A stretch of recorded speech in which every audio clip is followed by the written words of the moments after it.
Welcome back to Rewind of the Living Dead. I am Dracula Martin.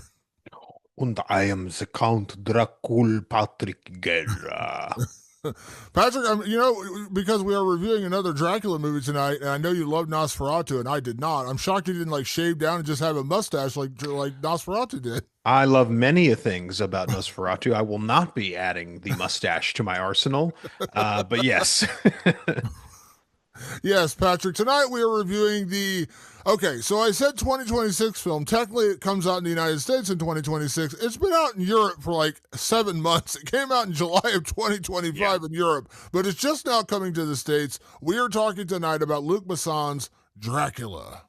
Yes, Damon. Luc Besson's Dracula, A Love Tale, released in the United States in February of 2025, starring the likes of Ewan Zabid as Jonathan, Matilda de Angelis as Maria, Guillaume de Tonquédec as Dumont, Zoe Blue as Elizabetha slash Mina, Christoph Waltz as the priest, and starring Caleb Landry Jones as the titular Vlad slash Dracula, as you mentioned, Damon, written and directed by Luc Besson. When a 15th century prince denounces God after the loss of his wife, he inherits an eternal curse. He becomes Dracula. Condemned to wander the centuries, he defies fate and death, guided by a single hope to be reunited with his lost love. Damon, we are here once again talking about an adaptation of a tale as old as time. Really not that old. I think it's like from the late 1800s, early 1900s.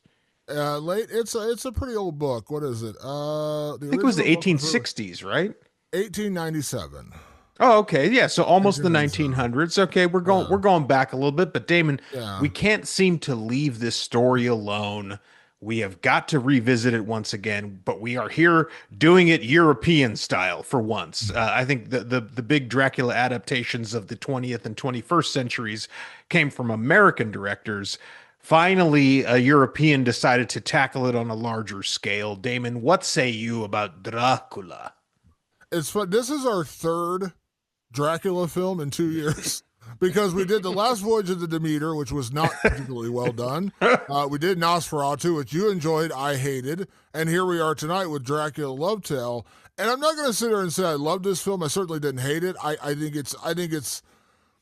enjoyed it for a lot of the movie, and I'm here to tell you right now, and this is not a spoiler. This is much more of like an adventurous kind of thriller version of Dracula, not straight up horror. Um, it's Luc Besson, and I'm curious, Patrick, what is your relationship with Luc Besson's filmography? Because I'll tell you right now, The Fifth Element, which is probably his best known film, either that or Leon the Professional. I would say those are probably the two Yeah. like, in America. The Fifth Element is literally one of my top five science fiction movies of all time. I love that movie. Bruce Willis, Mila Jovovich, Gary Oldman. I saw that movie in the theater like 3 times when it came out. I love that movie. I love The Fifth Element. It holds up. I watched it more recently. I love that movie. Leon the Professional, masterpiece. Natalie Portman. It's an incredible movie. I don't know how you feel about that movie, but it's an incredible movie.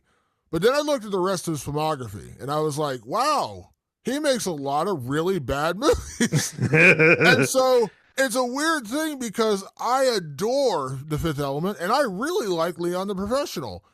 Outside of that, though, there ain't much on there that I really dug or that I've seen that I've enjoyed. Now I'll admit I haven't seen everything he's done. He does do a lot of weird like European films and movies that I just have not seen. But the ones I've seen, I'm like, yeah, don't didn't like that, didn't love that, really didn't like that. But he has like two outstanding movies and a whole bunch of bad stuff.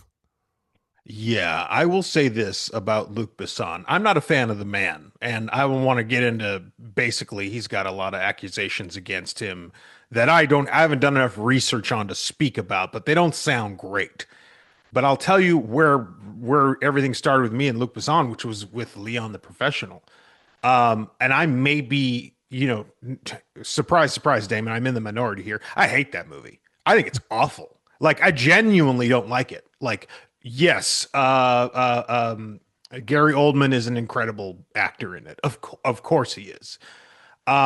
that movie like makes me ill. Like genuinely, I think there's something wrong with that movie. It's cursed. I look at that movie and I go, to get away, throw salt over my shoulder. I don't like that movie. Something about it really rubs me the wrong way. And based on some of the accusations that have come out about him, I kind of see it in that movie and I go, I don't like this thing.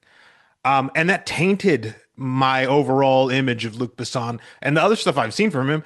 You're right; they're just genuinely not good movies. I don't think he's like a hit maker kind of guy, even by European standards. I think he still kind of plays in like schlocky different playgrounds. But I said to you this when we watched this, and shout out to Pixel Screen Media for giving us a screener, just so they know. Thanks, Pixel Screen, we appreciate you. Um, I was texting you while I was watching it, and I said, you know what this Dracula a Love Tale is? It's Marvel Dracula. It gives you what you want, and it doesn't do it in a particularly subtle way, and I think that part of it is sort of like the European pageantry of it all. It's a European story, so it's interesting to see a European actually tell it. And it's much more playful. It's much more kind of lighthearted, even though it still has a lot of the same very classic elements of any Dracula movie. But it was just sort of the marvelification of it. It was very bright, very colorful, very funny, intentionally funny, and I think sometimes unintentionally funny. Like I think there's like a translation thing there, which we've talked about Alien Resurrection before. Sometimes a director from England, or I mean, excuse me, from Europe, decides to do an American movie in what they believe an American wants, and it looks comical to us. It's like, oh, that's how you guys see us. Clearly, we're very boisterous, we're very over the top. We want everything super dramatic. Maybe on some level that's true. The execution, I think, is different. The way we speak the languages of film are different. And so I saw Dracula, A Love Tale as being very Marvel-fied because, Damon, and this is where things get interesting. You did not like Nosferatu, and you ultimately like, I've already seen this. I don't need to see it again. The way and you weren't wrong. I thought it was executed tremendously well. Very, very well acted and shot, et cetera, et cetera. But I didn't meet anything new in that movie other than the filmmaking. I thought the filmmaking was top tier. This, to me, is not just the Marvelification of Dracula. It is basically the retelling, essentially, with a few changes, which we'll get into in spoilers. It is essentially the retelling of Bram Stoker's Dracula from the 90s by Francis Ford Coppola in a shockingly similar way. If you're going to accuse Robert Eggers of lifting a little too heavily from the source material, it's hard not to see it in Luc Besson's Dracula, A Love Tale. To the point, Damon, and I'll let you do this because you did the research, you did the deep dive. People don't understand, Damon Martin is the master researcher. That's part of his job as a journalist. He's very good at this stuff. Damon, it goes beyond like, this sure looks and moves a lot like Bram Stoker's Dracula. There's like direct rips from Francis Ford Coppola's movie.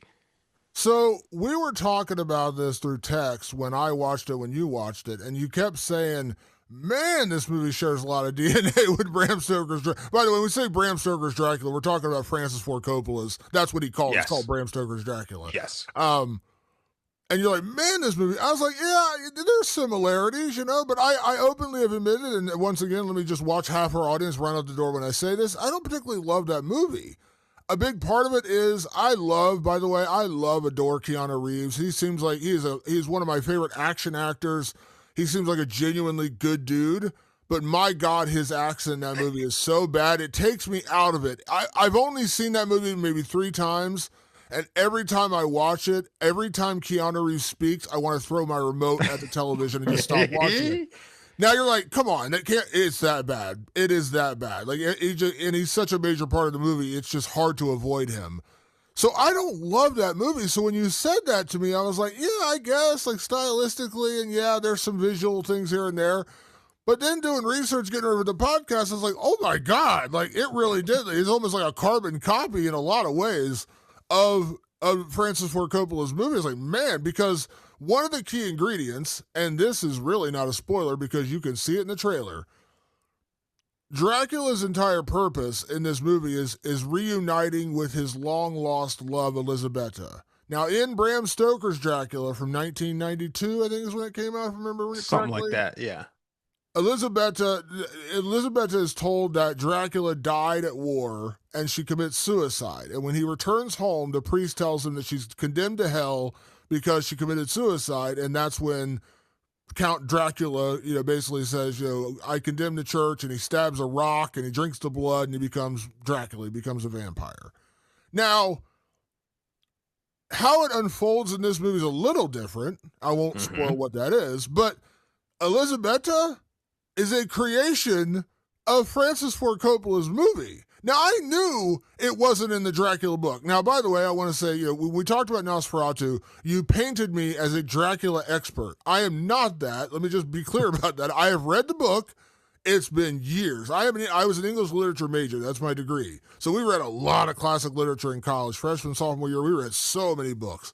And Dracula is one of the ones I chose to talk about. I was like, I've never read this. We had to do I can't remember, we had to do a period between 1800 and some other date, and we were allowed to pick the book. We basically had to do a dissertation on the book, not like a book report, but like a full-on dissertation in one of my English lit classes.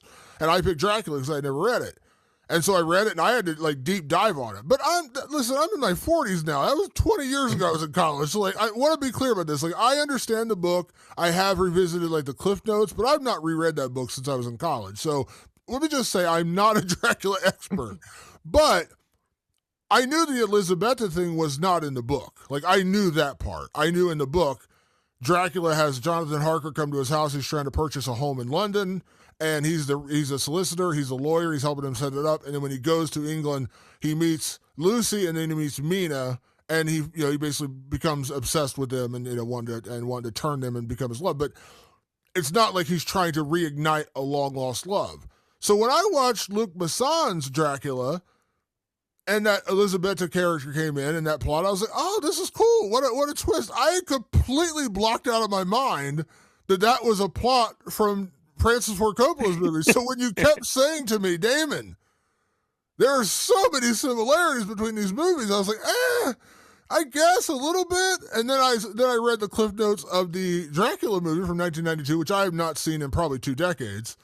And I was like, holy shit, you were not kidding. So credit to you for remembering that movie. All I ever remember about the movie is Gary Oldman's butthead and Keanu Reeves' terrible accent. And that's just that's my grandest memories of that movie. So yeah, you're right. The Elizabetta story is literally a creation of Francis Ford Coppola's movie. And Luc Besson's like, let me pluck that out and just put it in my movie.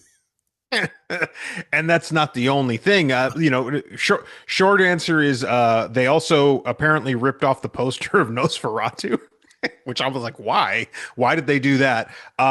So there are definitely a lot of ideas lifted, but to me, if you've seen the Francis Ford Coppola movie, this movie only makes, in my opinion, slight changes. There's a couple major ones, and we'll get to those in spoilers. But even the way Elizabetta / Mina is portrayed in this movie, they are literally doing Winona Ryder. It's her costuming. You talk about the butthead from Gary Oldman. It's in this movie. And I remember when all of a sudden when Jonathan walks into the house, and I don't feel like this is a spoiler because literally if there's a movie from the 90s that did exactly the same thing. When Dracula first appears, it's literally the same silhouette of Gary Oldman's Dracula. And I was like, wait, am I missing something here? I'm like, why are we doing that movie over again? I like Francis Ford Coppola's movie. I don't hate it. I don't love it. I don't hate it. I know you don't. I know you don't hate it. I just don't love it. It's not really my thing. And I'm, in terms of modern retellings of Dracula, I hold it pretty high. Honestly, for me, Nosferatu is now very clearly number one of the modern retellings.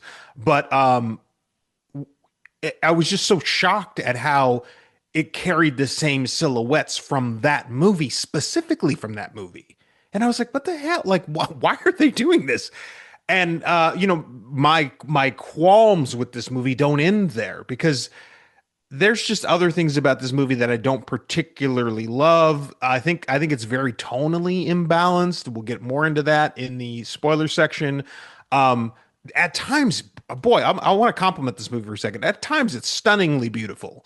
There are moments where I'm like, wow, that's a really grand image that they're putting forth, maybe a ballroom or something, everybody dressed in beautiful Victorian clothing, or they do something in in a specific little setting that just feels nice and big. And then other times it's like full blown, like this is a to be Dracula movie. Like it's really weird. Like there are these stark tonal and quality shifts in this movie that don't ring like, I don't know, like the better movies that come out, honestly. Just to be honest with you, and I know you're not a fan of Nosferatu, but I'm sure that you'd say it's definitely a quality made movie. You don't look at it and go, it looks kind of cheap here and there, it looks kind of shitty there here and there. Unfortunately, this movie does that on top of everything else. I'm a little hamstrung because there are certain things where I really want to talk about where I feel like that's spoilers, but I do want to get into some of the positives that I think we can probably both agree on. And that first and foremost starts with Caleb Landry Jones. As Dracula, I get it. I get why people like this movie. A lot of people are saying they like this movie. Caleb Landry Jones was the right pick if you were going to redo this again. If you were going to, like, if you were really going to redo Bram Stoker's Dracula from 92, he's a great pick. He's an intense actor.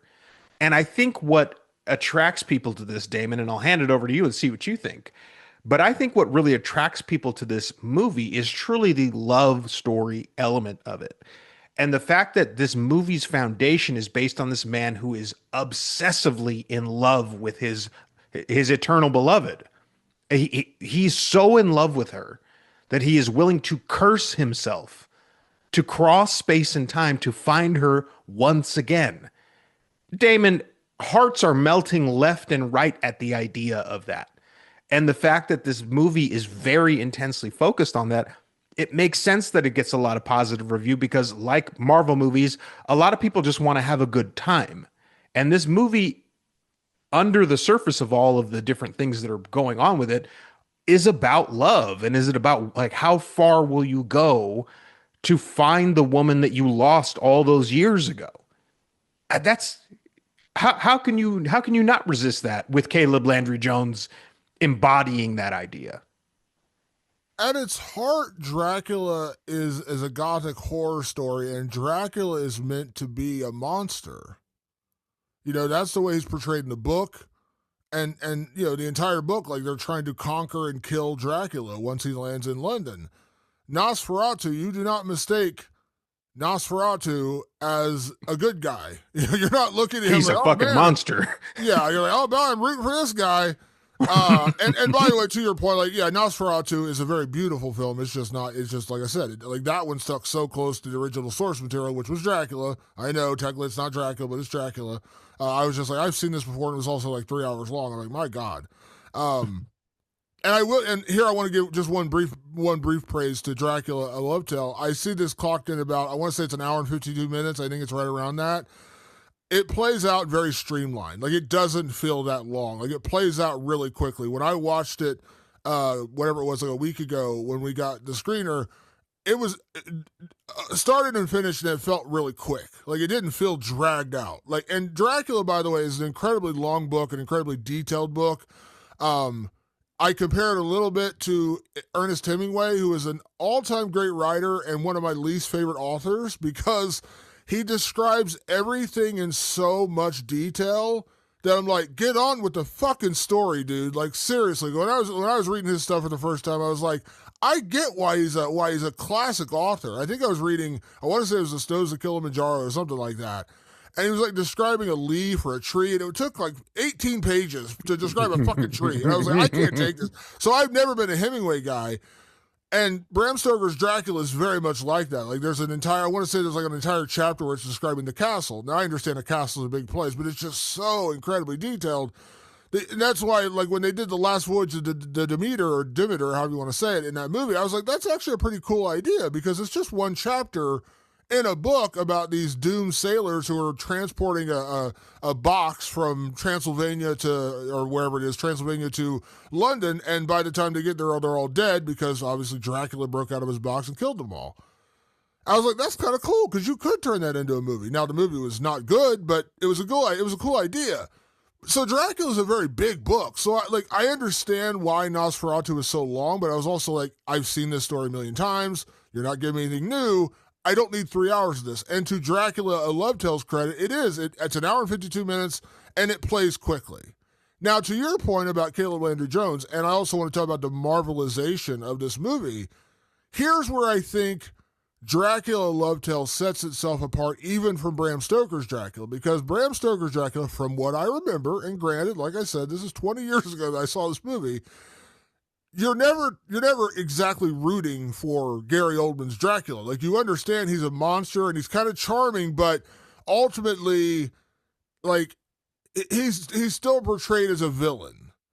The biggest difference with this version is you're almost rooting for Dracula to succeed. You're kind of like, they make him very charming, and the way Caleb Landry Jones plays him, and you talk about the marvelization of it, like the way he goes into this movie and the way that Elizabeth gets taken out and his vengeful spirit is unleashed because he lost his wife. The movie opens, this is not really a spoiler, the movie opens showing them just like passionately in love, like running around their castle and playing around and clearly boning on everything you can bone on in this castle. Screwing pretty hard. Yeah. And then, the war starts and he has to go off to war, and he's like, he basically begs the priest, he's like, whatever happens, protect my wife. Nothing else. I don't care about myself. I don't care about my castle. I don't care about anything. Protect my wife. And then, she doesn't make it. I mean, that's not ruining anything for the movie. Again, once again, if you've seen that movie, you've seen any Dracula movie, kind of know how it starts. Or at least Bram Stoker's Dracula, for that matter. But from then on out, they kind of paint Dracula as, I won't say a good guy, but Caleb Landry Jones plays him in the way this is written, plays him in a way where he's almost heroic. A bit of an anti-hero. You know what I mean? A bit like, you're not necessarily rooting for Walter White. You're not necessarily rooting for Tony Soprano. You're not necessarily rooting for Dexter, but you're kind of drawn to the magnetism of that character. And that, to me, is what Caleb Landry Jones brings to this movie. And probably, now that I know the similarities, probably the biggest difference between this and Bram Stoker's Dracula is just the way Caleb Landry Jones plays the character versus Gary Oldman playing the character. Because otherwise, man, oh man, does this feel like a whole lot of Bram Stoker's Dracula done over again. And I will say, like I gave my credit to, in a streamlined fashion. It's almost like Luc Besson was like, okay, I'm going to take Francis Ford Coppola's movie. I'm going to totally rip it off, make exactly the same movie. But I think his version, I want to say his version is maybe 2 hours and 40 minutes, something like that. I can't remember. And he's like, I'm going to cut it down and make a streamlined version for Europe. That, to me, is what this movie feels like. You're right. You're absolutely right. It is a truncated version. And I notice, and this is purely anecdotal evidence, don't take this as anything other than just my personal experience. I've got a group of younger friends who do love movies as well. And they're probably about 10 to 15 years younger than me. Well, everybody from that era, if it's over 2 hours, they won't even watch it. I mean, that's just my friend group's opinion. It's like, it's over 2 hours, I don't even want to see it. They love this version of Dracula. They hate pretty much every other version because every other version takes its sweet time because they're done more classically. This is done with a little bit more punch. But, and I'll wait for the spoilers to explain why, that comes at a price. And it really does. It really does. For people who just want to get over with it and get to the things that they love, which is what I'm saying about the marvelization of this movie, it very much does that. It very much says, like, you're just going to be in love with Dracula and Mina colliding and falling in love. That's what you're here for, right? So we'll get to that part of it. We'll stick to that over everything else. And to me, I think the script suffers because of that. I think the overall experience of this movie suffers because of that, because they do shave away a lot of stuff to just stick to the romance. Now, the romantics among us go, perfect, that's exactly what I want. Just like certain Marvel fans will say, hey, I don't want that serious stuff. I don't want the heavy stuff. I want to laugh. I want to have fun. Tony Stark needs to say something silly, and we roll through this thing. And that's what I want. That's what I want out of these movies. There's no wrong or right way. I'm just saying that like you sacrifice certain things for other things. I think certain Marvel movies are very, very good because they focus on character, and others are less good because they kind of focus on the action. This sort of does a little bit of both. Like it actually, I think, heavy on the character of Dracula, but maybe a little too light on the other characters. And let me get to my biggest criticism of this movie before we get to spoilers, because this doesn't tell you anything. It just tells you like what you're not going to see in this movie.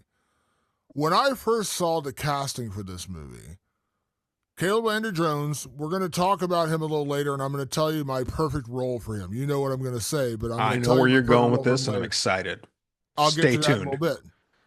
Zoe Blue, who plays Mina, I really enjoyed her. Never saw her before. Found out afterwards she's Rosanna Arquette's daughter. Didn't know that. Mhm.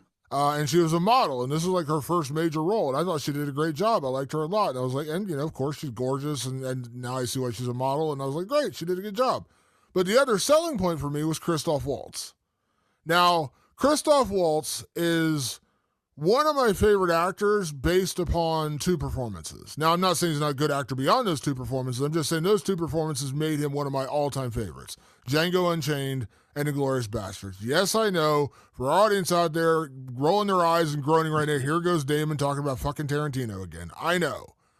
But Christoph Waltz won 2 Academy Awards playing Django Unchained and playing Inglourious Basterds. One, he played one of the most evil, vile characters of all time, and the other one, he played such an incredible hero who's just a bounty hunter murdering people, but he's a great hero. I mean, just everything he delivers in that movie is just so delicious. I just watched Django Unchained for like the 9,000th time the other day, and I love that movie, and his portrayal is so good. It still bums me out to this day that Leo didn't win an Oscar for that movie, because I think that's one of his best performances. But it was Christoph Waltz who did win it, and I'm like, I can't really complain about that because he's so good in that movie playing Dr. King Schultz. So I was jazzed. I was like, oh my God, Caleb Landry Jones, kind of a bit of an unknown-ish. I mean, I think most people know him from Get Out, but yeah. I like him. I like him a lot as an actor, and I was like, okay, I like Caleb Landry Jones, and then I love Christoph Waltz, and I was like, all right, you got me, just based on the cast. Patrick, this is not a spoiler. This is just telling you the reality of this movie. Christoph Waltz is absolutely wasted in this movie. Wasted. Now half the audience is not even going to watch this movie.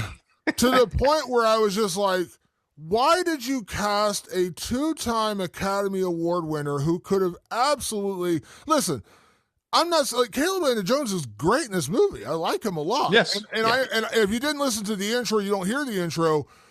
Luc Besson made this movie specifically because he wanted to work with him again. They worked on a movie he made called Dogman. He loved working with Caleb Landry Jones so much. He's like, I want to do another movie. And this was kind of like the vehicle for that. So I'm fine with Caleb Landry Jones leading the race here. That's fine.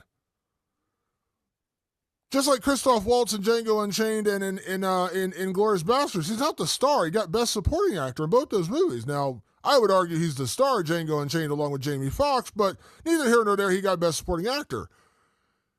So I'm fine with him taking a supporting role.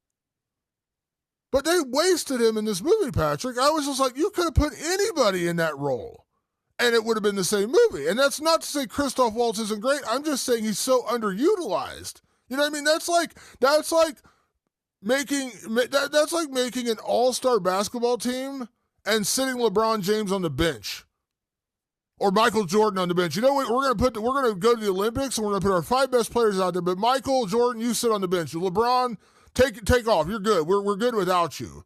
Why? like if you're gonna have the best basketball team ever and you have a chance to put LeBron James or Michael Jordan on there, of course you do. If you're gonna make a Dracula movie and you get Christoph Waltz, use him. I heard real quick. I want to tell a quick story. Years ago, there was a show called Dinner for Five. Do you remember the show, Dinner for Five? Oh yeah, Jon Favreau hosted. Yeah, Jon Favreau. They were talking about the movie, The Rundown, the one with The Rock, Dwayne Johnson. Mm-hmm. And I can't remember the name of the director, guy who did Friday Night Lights and. Patrick. I forget his name. Pete. Anyways, yeah, Pete. Whatever. Yeah, he was talking about they were making the movie and they were Pete hoping Berg. to get Pete Berg. Thank you, Pete Berg. They were hoping to get Christopher Walken. Now, Christopher Walken is iconic. We all know Christopher Walken. They got him. And he said during filming, they were so excited to get Christopher Walken that they kept rewriting and adding shit because they wanted to give him more stuff to work with. And he said Walken was pissed off because he wanted to like have the material ahead of time and really practice it and work on it. And they just show up on the day like, here's new dailies with the whole new fucking dialogue for you, Christopher Walken. But he did it and he was great. But they were just so excited to work with Christopher Walken, like understandably, right? You have Christoph Waltz. How you're not just rewriting the script to be like, you know what? We don't need this scene. Let's just put in another Christoph Waltz scene. No, they don't do that. And I'm just like, how do you mess that up so badly? Well, Damon, I mean, I don't think Luc Besson's going to be upset if I say this. I think Luc Besson's a hack. And I think what happens is a pretty decent European budget comes through. They land Christoph Waltz. Christoph Waltz, being a very phenomenal actor, probably has some notes about his character. And I'm pretty sure Luc Besson goes, no, no, no, no, we're doing it this way. And guess how you turn your great actors off? By shutting them down. Now, I'm not saying that happened here, but what I am saying is that what I saw on the screen was a guy who didn't want to be there. Christoph Waltz did not want to be on that set. I don't know why. That'll be my polite guess. Okay. There could be other guesses that I have, but I'm not going to make any other assumptions. I'm assuming that Christoph Waltz was genuinely sick being on set every day. And he gave a performance like somebody who was like, I'll say the line for you. You get 2 takes before I go to my trailer. This is very much the vibe going on here. I promise you, Christoph Waltz will give you the best performance ever if you give him the shot to. But if you're a guy like Luc Besson, who I think made some pretty weird choices in this movie, you end up with what Christoph Waltz gave you, which is a very cardboard performance. I was shocked at how dry it was, at how lifeless it was. He was really there. I mean, like, I guess the parallel to him would have been Anthony Hopkins, who played Van Helsing in Bram Stoker's Dracula. Anthony Hopkins is one of the best actors to ever do it. And he comes in there and he shines and he flows and he does his thing because Coppola, not being an idiot, not the best guy in the world, but smart enough to know, give your actors room to breathe, give your actors room to play the game and see what happens, see what fruit, what kind of fruit it bears. And I just saw Christoph Waltz going, what's the line? Okay. And then he just said the line and goes, okay, are we good? Did you get the take? Fine, great. I'm going to go sit over here while you guys move the lights. I could tell you right now, Damon, he was sick being on that set. He went back to his trailer, dialed up the phone and said, Quentin, I miss you so much. Can I do another of your movies where somebody knows how to actually use me correctly?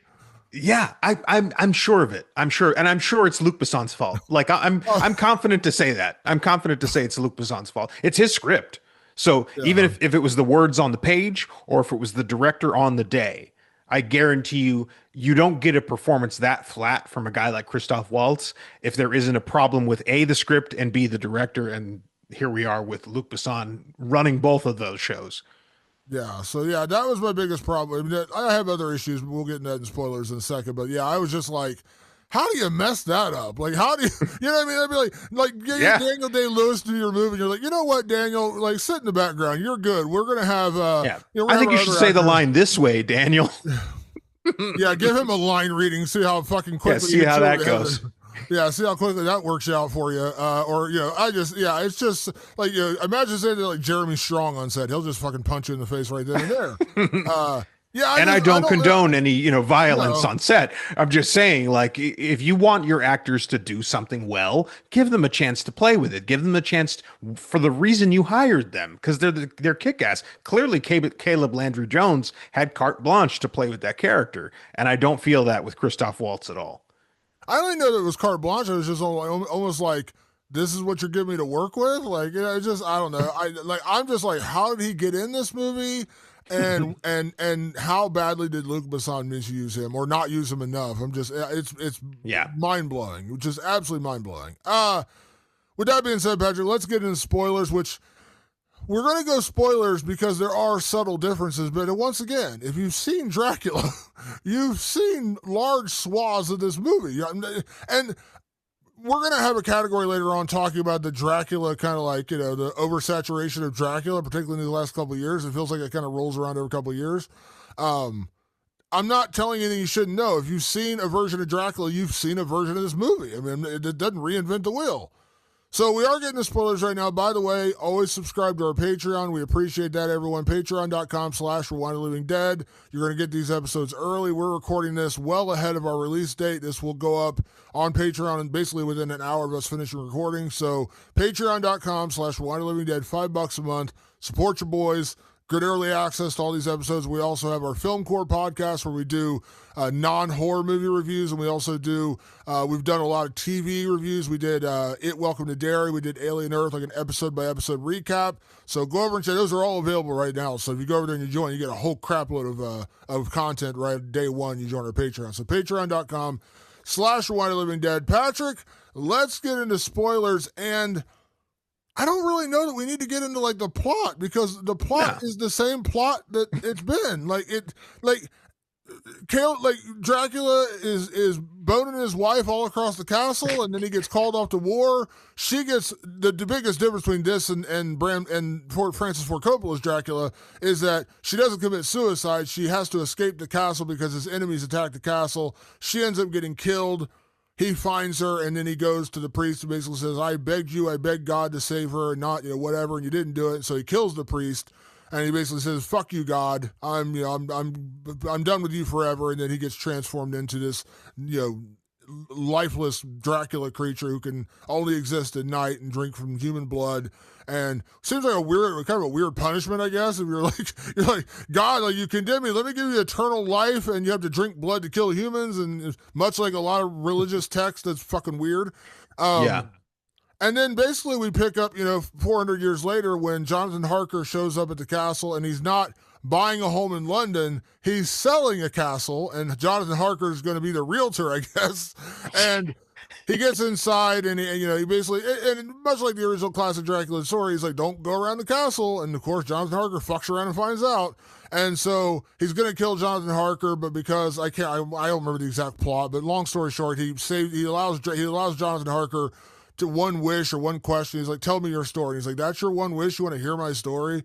And so he tells him his story, and long story short, he's like, I've been on this eternal search to find my reincarnated wife, Elisabetta. I've been searching for hundreds of years, and I can't find her.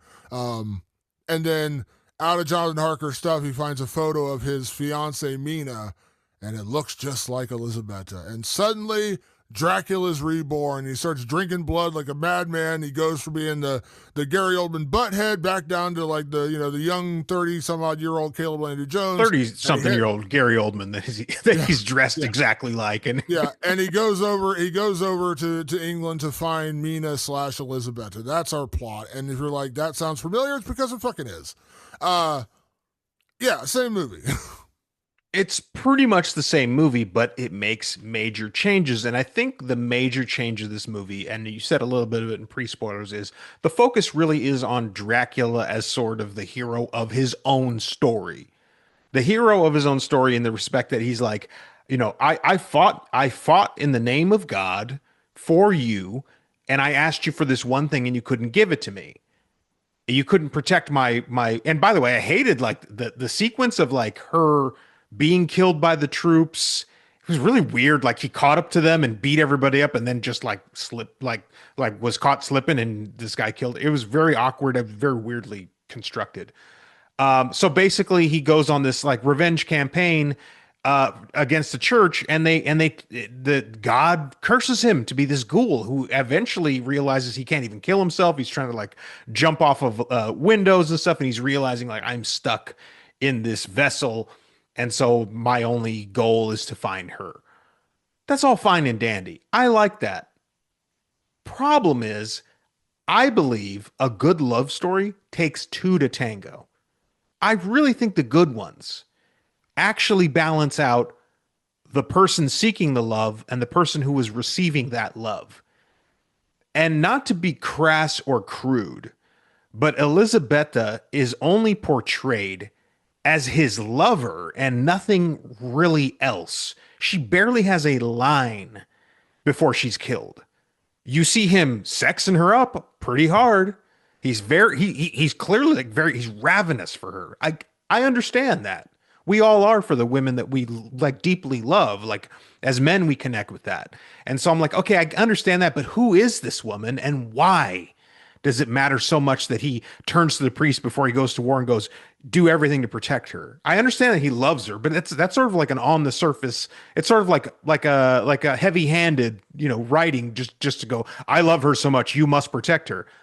Okay, but like, what? Show me that love. Show me more than just some sexual, passion between these two people.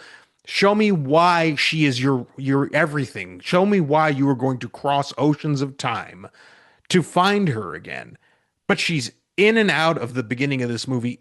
I mean, very quickly. What do you say? 10 minutes? She's maybe in 10 minutes of this movie in the beginning. I mean, that's what I talk about the streamlined version. What I just thought of this, what you're talking about that, Patrick. I call it like the music video version. Like when Yeah. you watch an old music video, like kind of the story they're trying to tell, but it's just set to music. You're like, I kind of get what you're going for, but it's a 6 minute song or a 5 minute song. There's only so much you can stuff into a music video. That's kind of what Elizabeth's character is. She's like the music video version of.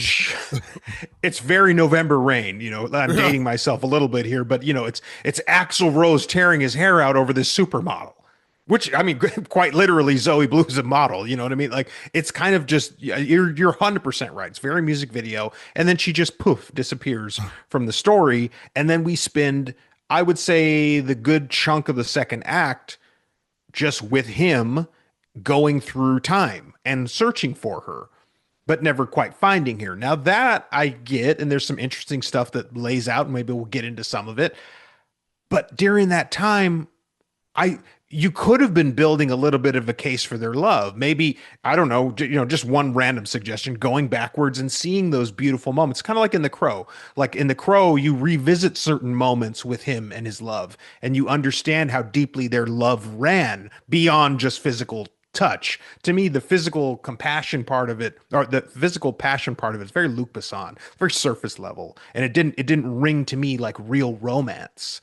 And so when she pops back up later in the movie, and of course she's being brought to him by, I think her name is Maria. Let me double check and get that. Yeah, yeah, Maria. you're right. Yeah. Yeah, which is also very closely taken from Bram Stoker's, slightly tweaked, but very similar.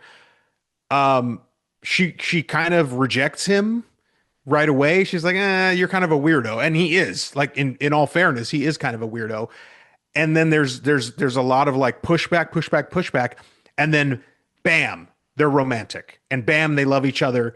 It feels so terribly unearned. They rush to that point, and then they rush to the end of the movie, which we'll talk about in a minute here too. So it was just like there was all this time of just build, kind of like a superhero origin story, if you will. Very, again, Marvel style. A lot of superhero origin story, not a lot of like why though. But tell me why though. And the why of it was missing. And that what that was that was Elizabetta slash Mina. That element of the story to me was like woefully underutilized when it could have really been something that I thought would have driven home the third act of this movie. It's called Dracula Love Tale. The problem is the love is basically Dracula's love. It's It's like a not. one-way thing.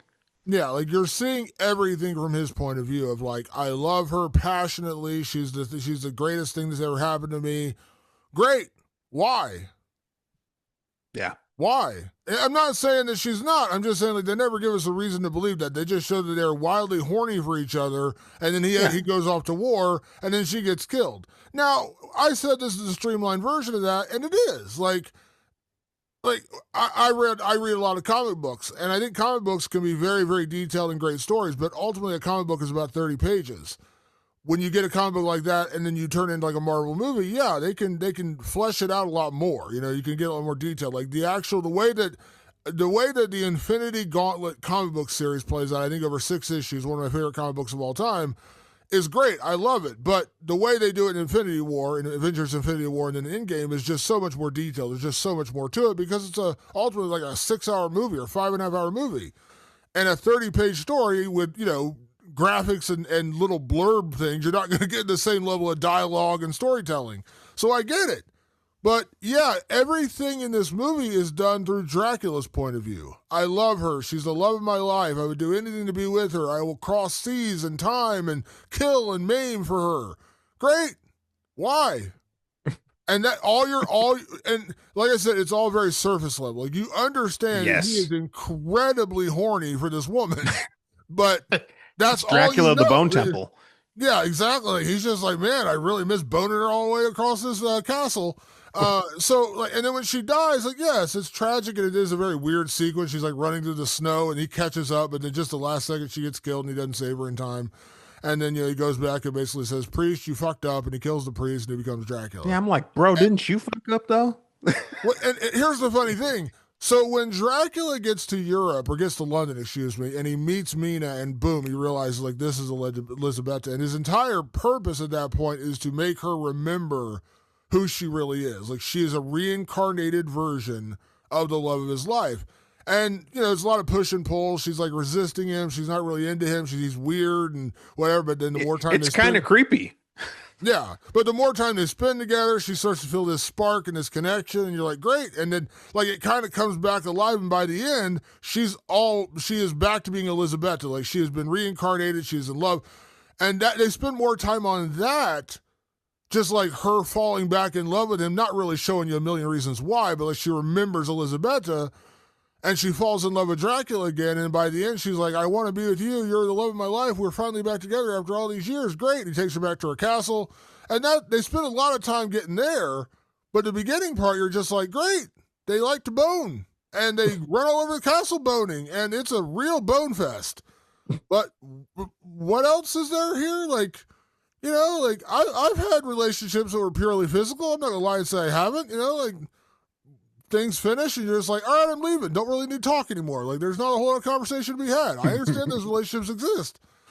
But it was weird because you're telling me this is the love of your life and we just don't know anything about her. It feels like one of those stories I see people bitch about online, and I get it. They're like, a doctor and his wife. Or, a construction magnate and his wife. Like, doesn't the wife even have a fucking name? Like, Yes. give her some agency a little bit, maybe, John Ford, the construction magnate, and his wife. Like, how about John Ford, construction magnate, and his wife Elizabeth, or whatever? You know what I mean? Right. She doesn't have a name. That's kind of what they're doing with Elizabeth here. They're just like, hey, she's the love of his life. Why? Because he's really horny for her. That's why. And for some people that really works. Honestly, it's like I just want to be desired. Like I want to fall over in a chaise lounge and I want you to ravage me. That's a whole subset of romance, and it exists, and there's no wrong way to like that. I think that's what this movie is. But I think about your favorite, Damon, Nosferatu from 2024. The movie opens with her. The movie opens with the woman he desires. And half of the movie is about who she is and why she matters, not just to him, but to herself and to others. Like she's a whole part of this thing. And they make it really make sense, and it's a very like sort of dark magic mystical thing where it's like, oh, she is she's something more deep. She can reach through the ether and do things. And that's why her and Nosferatu are so interlocked, because part of him is always going to be a part of her. Like they made her just as important to him as he was to her. It wasn't just this thing where he's like a horny old mustached guy going, I must ravage her. It's like, no, like you are my existence. You are why I breathe. You are why I'm here. There's no other reason why I'm here. It is you. And they spend time just with her, showing us who she is as a person. I appreciate that. They even do it in the Bram Stoker's Dracula of 92. They do that as well. You get a lot of time with her and you understand her in her own ways, and she has her own desires. She has her own conflicts. She's a person in the damn movie. And I feel like Elizabeth slash Mina in this one is just there to fall back in love with him. For some people, that's going to work. For me, not so much. Well, I think it's a symptom of the greater problem we talked about with Christoph Waltz. This is Luc Besson saying, I'm going to make a vehicle for Caleb Landry Jones, and it is. He's great in this movie. Like, you can definitely see why he wanted to work with him again. He's a great actor. But it's almost like, okay, Caleb Landry Jones, you are the star. We're going to make an hour and 52-minute version of Dracula, and you are the star, and you're going to be in 149 minutes of this. Christoph, I know you're a 2-time Oscar winner, but Caleb. Yeah, And Zoe, listen, you are the love of his life. You are going to bone all across the castle, and you are gorgeous, and you're going to get a breakout role here because it's her first major role. But Caleb. Yeah. You just stand there and look pretty. That like is I feel like the direction he gave Zoe Blue. Like just stand there and look beautiful. Yeah. And like it's just like you do see this happen with films sometimes when a director kind of gets enamored with a star. Mm-hmm. And there are often times when it's creepy. This isn't like that necessarily, but it's almost like he wanted to create a vehicle for Caleb Andy Jones, and he does. And I get it. Like that, in a way, I guess, like that was his muse. Like that's the guy he wanted to build this film around. And that's fine. Like I said, weirdly, a strength of this movie is because they do portray Dracula in a sort of heroic way. Not, he's not totally, he's still killing people and biting them and stuff, but like not in like just a totally villainous, monstrous way that they do in Nosferatu, and obviously even in Bram Stoker's Dracula. They kind of romanticize him for part of that film, but then by the end you're kind of like, yeah, he's a creepy, weird, like, this is not good for anybody. But this movie, it's almost like you're rooting for Caleb Andy Jones, and I get it, and they do that part really, really well. It's just like, what is it? The deadly sin, cutting off your own nose to spite your own face, that kind of thing. It's almost like you spent so much time building up Caleb Andy Jones, you forgot about everything else. Very much so. And at the end of this movie is basically they're back in that castle, and the priest Christoph Waltz and his command, they want to excise Dracula. He is a cursed being, and they want to excise him.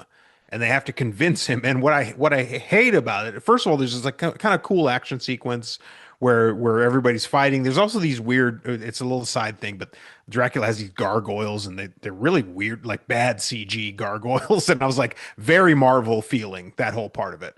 And so there's this big final clash between this paramilitary group that are trying to chase him down, and the priest who's trying to excise him. And it really comes down to, Damon, I'm not even kidding, a conversation at the door. He's blocking the door. I mean, Caleb Landry Jones is physically blocking the door like it's the fucking, like the Three Stooges, like, whoa, whoa, whoa, whoa. He's blocking the door. And Christoph Waltz is like, hey, man, you're super cursed. And all you're going to do if you stay in love with her is curse her too. So just let me excise you. And he goes, okay. Like, I mean, I'm paraphrasing, but it went with about that level of energy. Like the ending of this movie falls so flat. I was like, why? What the fuck? It's so frustrating too, because while the battle scene is anything but horror, it's more of an adventure movie. It's great. Yeah. Like there's some really cool, like it's Dracula with his sword. He's fucking cutting people down left and right, and really cool battle sequences. Now the gargoyles are really, really bad, like cartoonishly bad.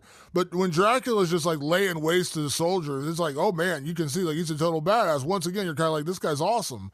But then, he gets and they're bombing his castle with like cannonballs or whatever, and Elizabeth is in danger in like his room, and he finally gets back upstairs to go to her, and she's like pleading for him to come inside and save her, and then Christoph Waltz is like, hey dude, hold on, I'm not gonna throw silver at you, I'm not gonna throw garlic at you, I'm not gonna stab you with a wooden stake, but can we talk? Can we have a chat? And he's like, sure, all right, and he's like. That's what it is. It's like, you're gonna condemn her to a life of hell if you bite her and turn her, so you need to free her. And he's just like, yeah, you kind of make a good point.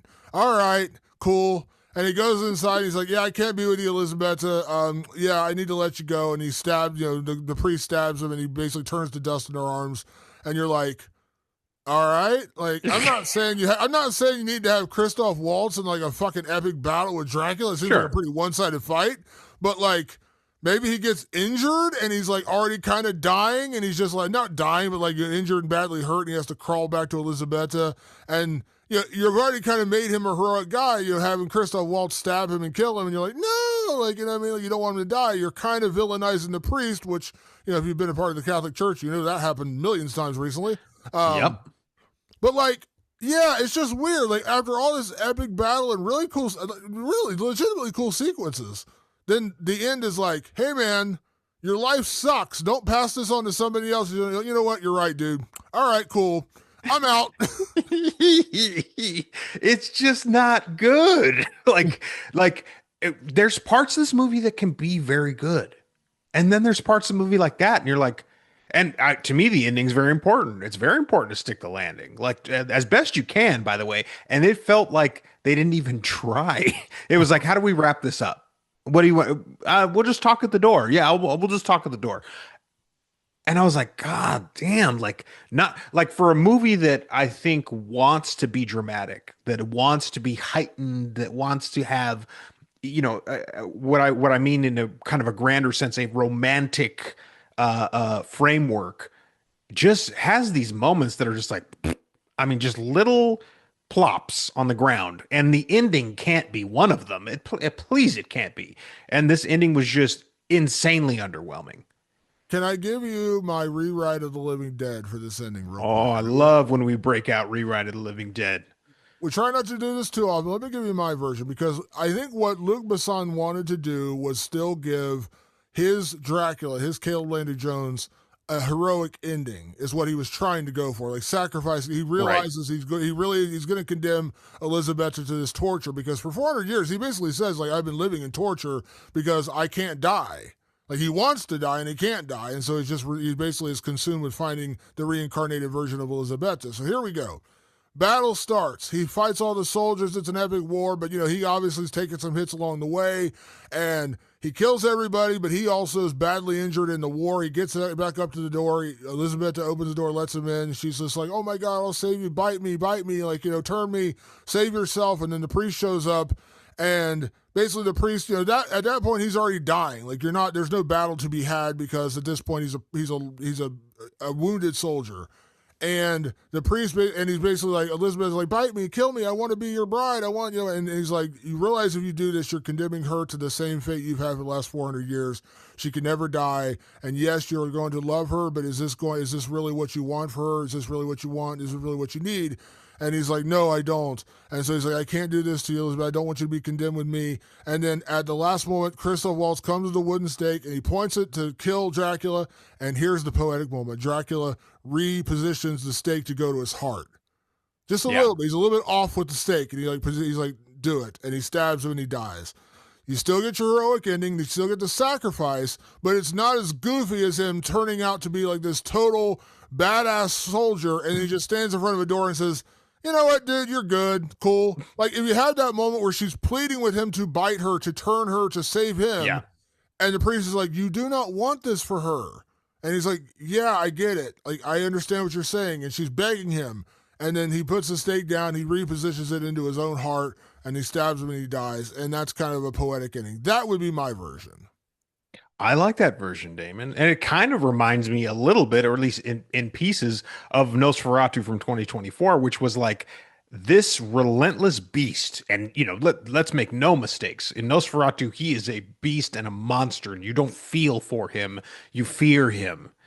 And the only person who understood what had to be done was Lily Rose Depp's character. I forget what they called her. But she realizes, like, I will draw him in. And he like, I will draw him in. That's the only way this is going to stop. I mean, the world was falling apart around them, quite literally. I mean, he brought the plague, and he was ravaging the world just to get to her. And she's like, it's not going to end unless I end it. That's how this rolls. Like we all know, and we're all trying to avoid the obvious, and that gives you a tragic ending because the ending of that movie, for slight spoiler on that, is that she dies letting him feed on her.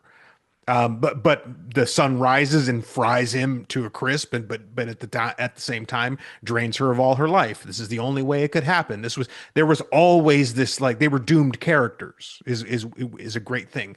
This movie didn't understand what a doomed character is supposed to be like. It was just like, yeah, let's spend 2 hours talking about he spent 400 years trying to find her, and the weekend that he finds her, he just gives up. You're Yeah. like, what? Like, really? That makes no sense. Like, no sense of drama in that. Yeah, there's ways you could have done that. And I'm not saying my way is the only way or my way is the right Sure, way, yeah, but yeah. I'm not it's saying just, I did anything right. Yeah, I'm just saying, like, it feels like I know what they were going for. They were trying to give him that poetic exit of saving her versus saving himself. And that kind of goes back to the, like, wanting to paint Dracula as a hero. I get it. But it just felt so, like, anticlimactic to what they did with the character up to that point. Like, he walked across time and earth and how many people he killed and sacrificed to get back to Elizabeth. He gets her, takes her back to the castle there in love, and he gets attacked 5 minutes later. He's like, you know what? I'm good. You're cool. All right, see ya.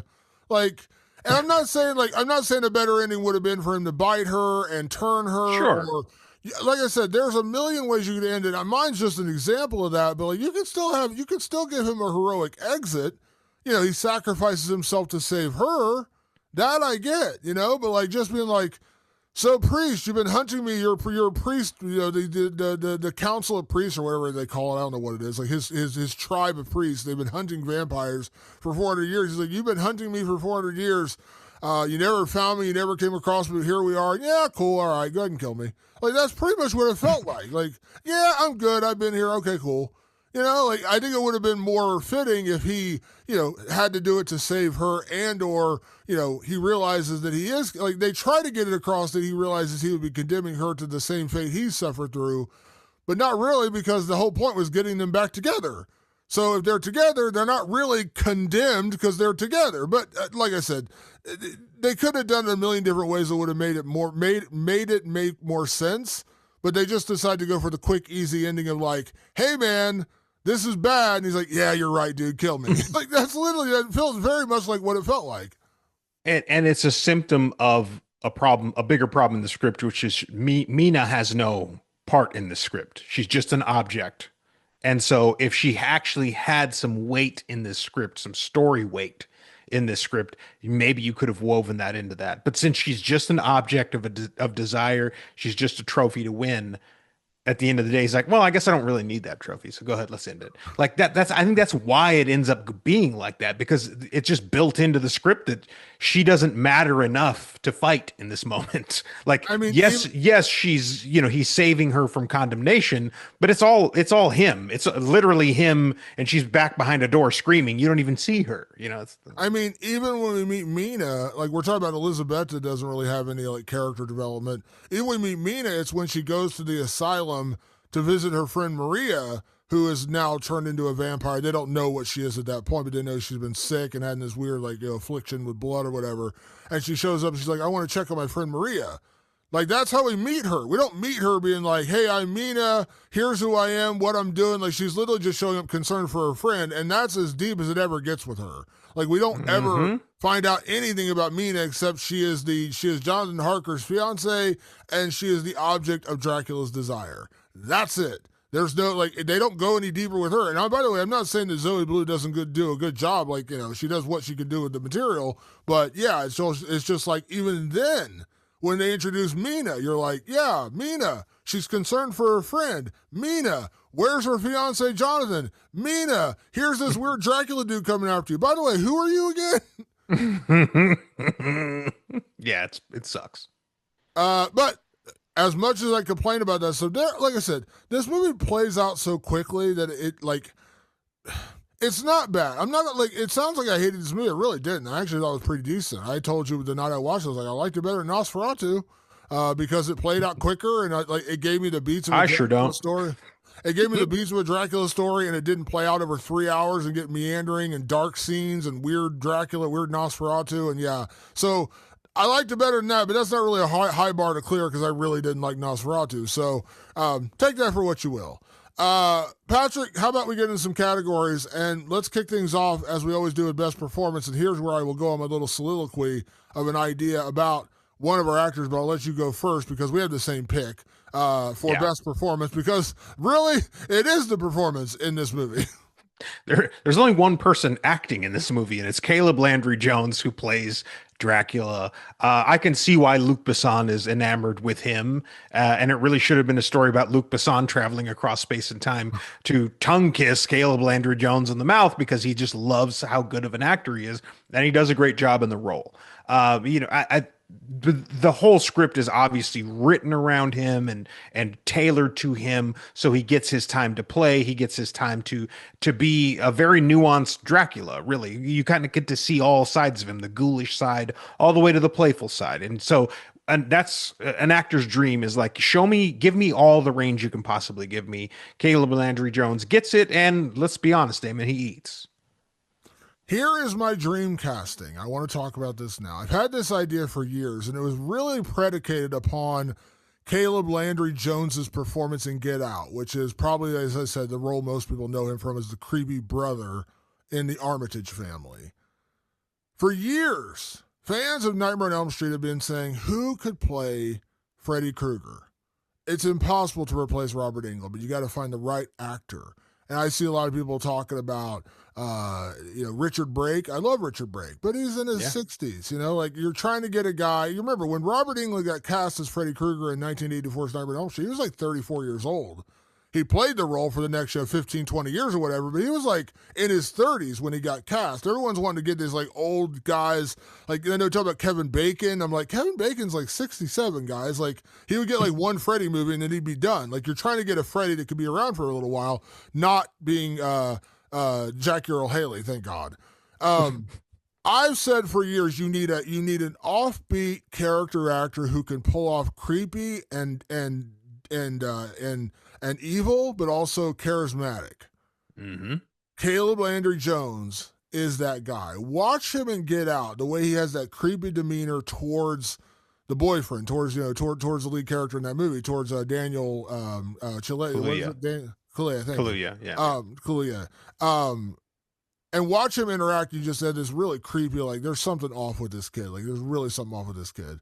But then watch him in Dracula. There's a real charisma and swagger to him in this movie. Combine those things together, and you've got a great character actor who is known but not incredibly well known. You're not going to get Timothée Chalamet to play fucking Freddy Krueger. All right, they're not going to pull that off. So you got to get a character actor who's talented but not well known enough where you're only going to see the actor and not the character he's portraying. So you're going to put him behind a bunch of burnt makeup and a red and green sweater and a fedora and a glove. And then you got to get a guy who can pull off menacing and scary, but also a little swagger, a little bit of charisma to him. To me, Caleb Landry Jones is the perfect choice to play the new Freddy Krueger. Whenever they cast a new Nightmare on Elm Street, I think he would be the perfect choice to play Freddy. It's hard not to like to pick because he's a really, really good actor. Robert Englund's a great actor too. I don't think he ever really got his chance to be the actor that he could be, because he spent a lot of time being Freddy Krueger, which, hey, paid the bills. I'm sure he's laughing all the way to the bank. But Caleb Landry Jones, he's kind of an art house goon, Damon. Let's not forget that. Three Billboards Outside Ebbing, Missouri, fantastic role, but very menacing in that role too. You could see the evil in him in that role. So that's another good one too. But he's a bit of an art house goon. Can we convince him to come to the dark side, Damon? I mean, maybe Sinners needs to win the Oscar for him to go, that could be me. I could be that guy. I could win the Oscar for being Freddy Krueger. We got to convince him to come to our side, perhaps, because I think he's a bit of a hoity-toity. I know everybody loves to call him, he's a down-home Southerner. I think he's from like Kentucky or something like that. Texas. He's from Texas. Oh, is he Texas? Okay. Texas, yeah, so he's kind of a down-home Southern boy. It's like, but he is kind of an art house goon. I know them when I see them, Damon. I know my own. And so I'm very curious if he'll answer the call, because it is the right call. And I know we talked about this. God, I hate I'm comparing this, but we talked about when we reviewed the Nightmare on Elm Street remake, which is just bad in every single way possible. But part of the problem with Jackie Earle Haley, amongst many problems with that film, he looked tiny. Like, he was a tiny guy playing Freddy Krueger, and there's something less menacing about Freddy Krueger when he's like 5'5". I'm sorry, there just is. And they never tried to make him look bigger. Like, Tom Cruise looks huge in his movies. The dude's like 5'2". All right, they could make Tom Cruise look huge in his movies, but he's like 5'2" in real life. They never did that with Jackie Earle Haley. He's a small guy, and he looks small in that role. And I would have said, like, Jack O'Connell, who's had an incredible turn recently, but he's also kind of a smaller dude. Like, he's not a big guy. I think you got to have a little bit of stature to play Freddy. And I think Caleb Landry Jones has like the perfect combination of that. He's not a huge guy, but I also think he's not a huge name. Like if you say Caleb Landry Jones to the average person, they're probably not going to know who you're talking about until you say the brother from Get Out. Oh, okay, I know who that guy is. Yeah. And I think like you're right. He is a bit of an art house goon. He's a musician also. So but I think it's a role that is like big enough, but not big enough. And also remember, you get to hide behind a lot of makeup. You get to play with that. You get to enjoy that kind of part of it where you're not really putting your face out there. Like, Robert Englund, everyone knows him now, but like everyone didn't know him at the time behind Freddie's makeup. You know what I mean? So, and now in the internet and everything, whole totally different age. But I would kind of think that like it would be a weird way for him to experiment and play his own version of Freddie, but also kind of interlace a bit of that Robert Englund charm in there, and I think he could pull it off. I really do. Let's hope you're right, Damon. That's all I'm going to say to it. Like it would be a very, very welcome addition to that franchise. Yeah. Patrick, next category, let's talk about our MVP. So when it comes to Dracula Love Tale, who gets your MVP? My MVP goes to actress Matilda De Angelis, who played Maria. Now, the function that Maria serves in this is that when Dracula decides that he is going to go on the search for his lady love, he sends out these basically satellites. And in other versions, they were the brides of Dracula. He turns these women, and then they are his women, essentially his harem. But in this movie, he uses them as satellites to go out and find her. That's their job, to become part of the intelligentsia, to go find and befriend other beautiful women and see if they can find her. Maria plays such a big role in this movie, you'd swear she was fucking Elizabetha. You swear she was fucking Mina. She's so much more in front in this movie than anybody else aside from Caleb Landry Jones. And that's a good thing, by the way. And all the little things I see about it, everybody talks about Maria, the character Maria. She's sort of sassy. She's wanton. She's playful. They like that about her. Boy, they gave her they put some meat on the bones is what they did, Damon. They actually fleshed that character out a little bit. And wouldn't you know it, everybody seems to love her and no one's talking about Mina. That's what happens when you do that. But I mean, that's the MVP of this movie because she's the other thing that shines. Maria kind of takes the place of Lucy because Lucy isn't in this movie. Like Lucy is the other character in the original Dracula. She's Mina's friend and becomes Dracula's first victim in that movie and in the book as well.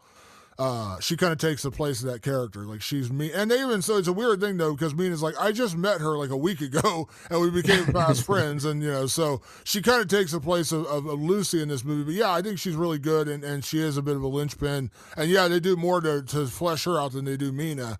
Or Elizabeth at that point.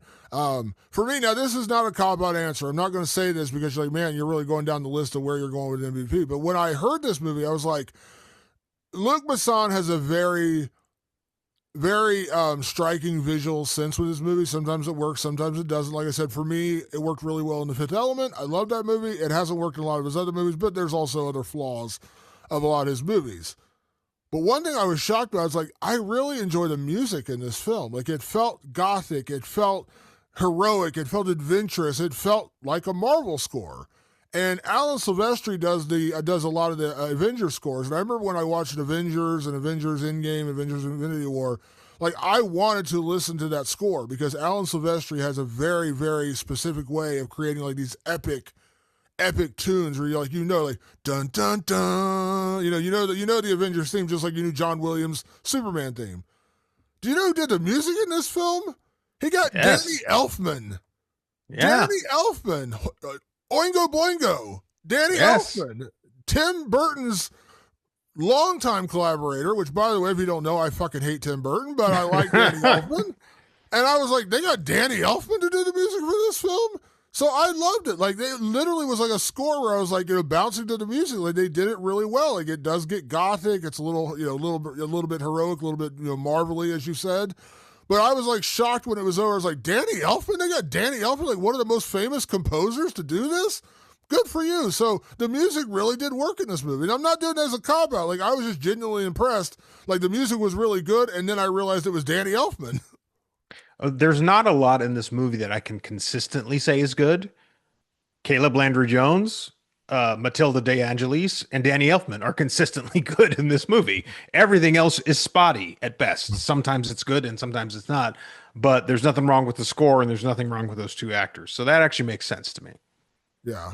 Next category, Patrick. Let's talk about the best new addition to the lore. Now, we already kind of mentioned this movie in a lot of ways is actually a bigger ripoff of Bram Stoker's Francis Ford Coppola's Dracula than it is the original Dracula story, but neither here nor there.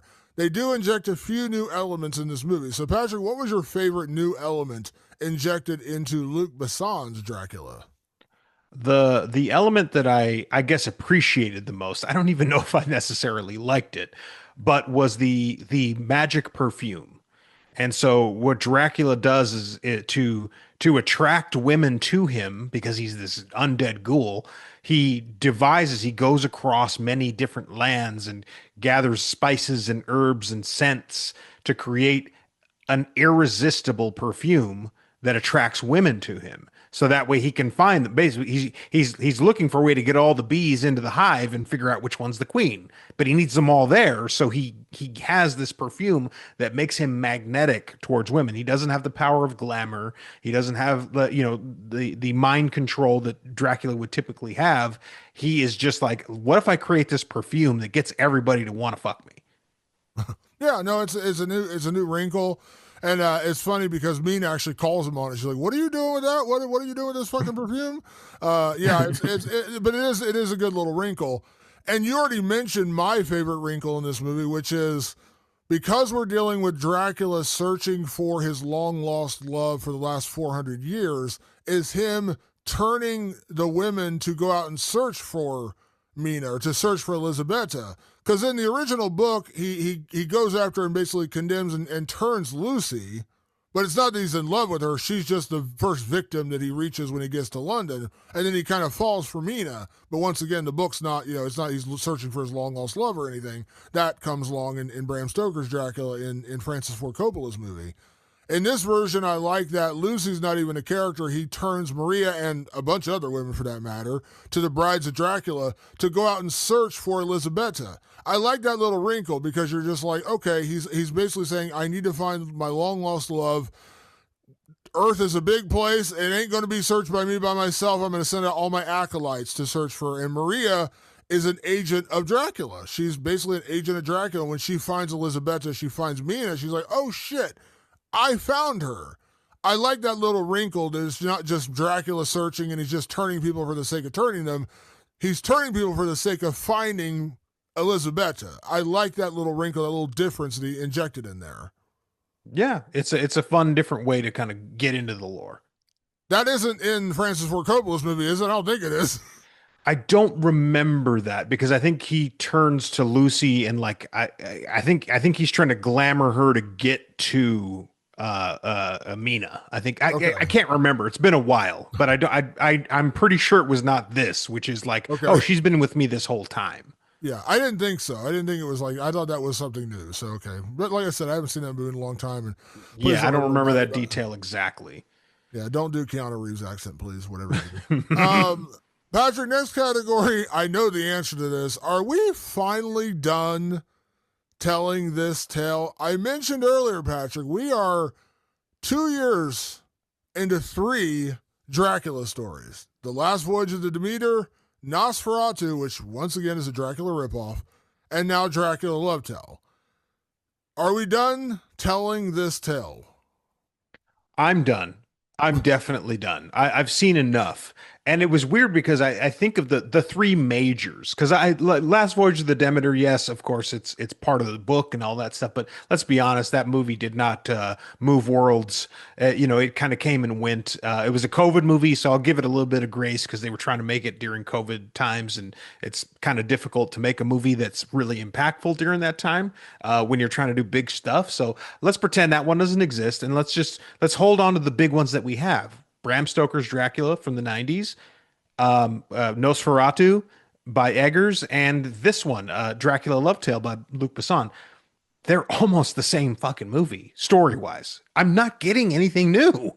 Like, it's very clear that when you want to tell the classic tale of Dracula, you just have to go through the same motions over again. It really makes me enjoy Guillermo del Toro's Frankenstein that much more. That is a familiar story. He's not reinventing it, but he reinterpreted it. And he took things out and for good reason. He's like, we don't have time for this love story. We'll talk about it in the sense of longing and the need for love, but it's not really the focus here. The focus is this other thing here. So there was a reinvention in Frankenstein. And by the way, Oscar award winning or Oscar award nominated, excuse me, for this year, and highly appreciated by folks all around because I think it was a little bit refreshing. And it's clear to me now with three very well, I'd say two very similar takes and one very different take, Eggers, but Eggers is very much part of the classic film, Nosferatu from the 20s. They all are telling the exact same story and just moving a few pieces around, emphasizing this thing over that thing. And it's just the same story. And with the case of Dracula Love Tale and Bram Stoker's Dracula, I mean, gee, you could lay them on top of each other, these movies, and they would almost move in the same way. And I'm just like, okay, I guess you don't have anything else to say. So we can move on from Dracula. My biggest complaint about Nosferatu was how faithful of an adaptation it was. Not just to Nosferatu, because Nosferatu is clearly a ripoff of Dracula. It's the same story. It's a Dracula movie. And I was like, you didn't show me anything I haven't seen before. Do I appreciate the artistry and do I like Robert Eggers as a director and do I think the performances were good? Yeah, all that's true. But I've seen this movie and now I just get another 3-hour version of it. Like, okay, I get Bill Skarsgård and weird makeup and a mustache. Okay, great. I didn't get Gary Oldman with a butt head. Whatever. It's the same character. So, and in this one, like I said, I think the biggest improvement in this one is like they did try to tweak it a little bit to make Dracula the hero, and it is streamlined. It's an hour and 50 minutes, whereas every other Dracula movie feels forever long, which was also part of my problem with Nosferatu. But yeah, like in my world, I'm done. And like the one movie out of all these that had the most unique original idea that I was actually kind of excited about was The Last Voyage of Demeter, because they're like, we're just going to tell the tale of Dracula crossing the sea. I was like, cool, that's actually like a different take. I've never really seen that before. And then they fucked it up because it was terrible. So like every version I've gotten is something I've seen before. And I've come to just appreciate when people can tell truly original vampire stories. You know, we talk about 30 Days a Night, which you and I absolutely adore. Lost Boys, and that's going back to the 80s. Just make an original vampire story and let Dracula fucking rest already. Let the dude stay in his tomb and stay dead, because we got other vampire tales we can tell. I'm a big fan of John Carpenter's vampires, and that's more of one of his more decisive films where people are like, I don't love that one. I love it. There's a great part in there where James Woods, like, they're not jumping around in rented Formawell or trying to romanticize you out of your fucking clothes. Like, they're monsters, they're beasts. And I was like, I like that version of this vampire. So give me more vampire stories, cool original vampire stories. I don't need Dracula anymore, man. Let it go, especially if you're just going to tell me the same. And by the way, when they do try to reinvent it, they give you the really bad, like, Van Helsing movie, or they wasn't there like the Dracula Untold or something that came out? Dracula Untold, which was pretty bad. I think I walked out of that. Yeah, so like either you're going to give us the exact faithful adaptation and it's going to be okay. I know you really like Nosferatu. I'll give it it was okay. I didn't love it, but it's okay. Do I have any desire to see it again? No. Dracula Love Tale gave me something slightly different because you kind of turned Dracula into a hero, but do I have a desire to run out and watch it again? No. So stop. Like, take a 20-year, 30-year exit, do something else, and give me some cool original vampire stories. You know, Near Dark. Go watch that. I don't need another one of these. And the one time you had to get it right, you fucked it up with Last Voyage of Demeter. So just move on. Yeah, let's move on. We've done this. We've done all we can do with Dracula. Yeah. So last category, Patrick, is it gothic? Because it's weird that, like, this is technically a horror film, but it's also not. Like, there are definitely horror elements. Let me be clear about it. Like, there's blood, there's horror elements, but this is much more of like a adventure, romance, kind of romantic comedy, Dracula. Yeah. Sometimes not on purpose. Sometimes. So, Patrick, is it gothic? It is gothic. It's very because I think it's all about the romance. And the costuming is very good. If there's one thing I can tell you about this movie that is consistently great on the craft side of it, the costuming is very, very well done. So you're going to get sort of that romantic Victorian era look. And it's all about longing and it's all about love, except it's just one way. So it's kind of creepy. And that's a very Luc Besson thing anyway. So it totally makes sense. But yes, Damon, I think it's a gothic movie. And I think if you're way into gothic romance, you will like Dracula, A Love Tale. Yeah, I mean, it's gothic enough. I've said on this show before, I'm not a big period piece guy, like just in general. And this is just another period piece in a lot of ways, obviously with a vampire story at the heart of it, but still it's a period piece. And it's all right. Like I said, it's not bad. It's not particularly good. I'm not mad I watched it. I'm also not like celebrating that I watched it. It's like one of those movies that came and went, and I probably won't really talk about it much after tonight's podcast. But is it gothic? Yeah, it does. Like, I actually think the opening of the movie where they show him as like the prince or whatever, and he's going out to battle in this really gnarly like wolf helmet and stuff, like that's super goth. I'm like, fuck yeah, play some Typo Negative. But other than that, like the rest was like, yeah, it is a gothic movie. But yeah, I think the most frustrating part about this movie is knowing that it could have been better. Like, and I know you could say that about any movie you don't like, but there's some movies to review on here where we're just like, yeah, there was no saving this. Like, it was just, they were not a tweak or two away from making this a good movie. No. This legitimately, and by the way, I'm saying this before I totally realized how much they ripped off Francis Ford Coppola's movie. But before I realized that, I was like, if you just tweaked a few things, you could have made this a pretty good movie. If you just made this like Bram Stoker's Dracula from 1992, if someone just made that movie. Caleb Landry Jones does a much better accent than Keanu Reeves, I'll tell you that much for shit sure. Sure. But yeah, like this one was like, it was frustrating because there were a few elements that could have gotten better, and I'm not saying it would have been a, oh my God, top 10 movie of the year, but it would have kind of felt like you felt about Send Help. Like, oh, it was fun. I enjoyed it. That was a good night at the movies. That's what I wanted out of this, and it kind of left me feeling flat because they didn't develop Elisabetta. They completely missed you. Didn't even use Christoph Waltz, and they basically ripped off Francis Ford Coppola's movie, as I realized after the fact. So, yeah, it's gothic, but is it great? No. Is it terrible? No, it's not a terrible movie, but it's just not, like I said, it was a movie that I don't regret watching, but I'm also probably never going to revisit. Oh, I'm good. I've seen enough.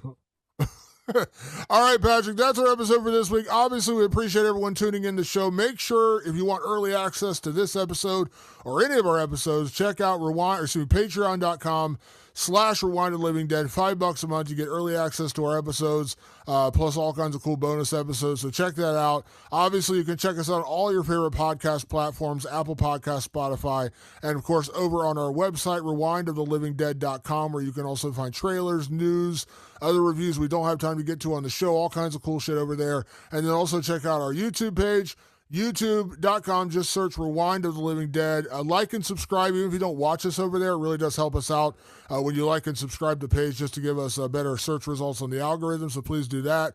You got questions, comments, movies you'd like us to review, hit us up anytime on email, rotlivingdead@gmail.com. That is livingdead@gmail.com. And you can also find us on social media. Once again, just search Rewind of the Living Dead. We are on Facebook, we are on Twitter/X, and we are on Instagram. And you can also find us on our own personal social media channels. I am at Damon Martin, and you are? At Director Patrick. And as always, want to say a big thank you to everyone that tunes in the show. We'll be back next week with another edition of Rewind of the Living Dead. Thanks for tuning in. We will see you then. Peace.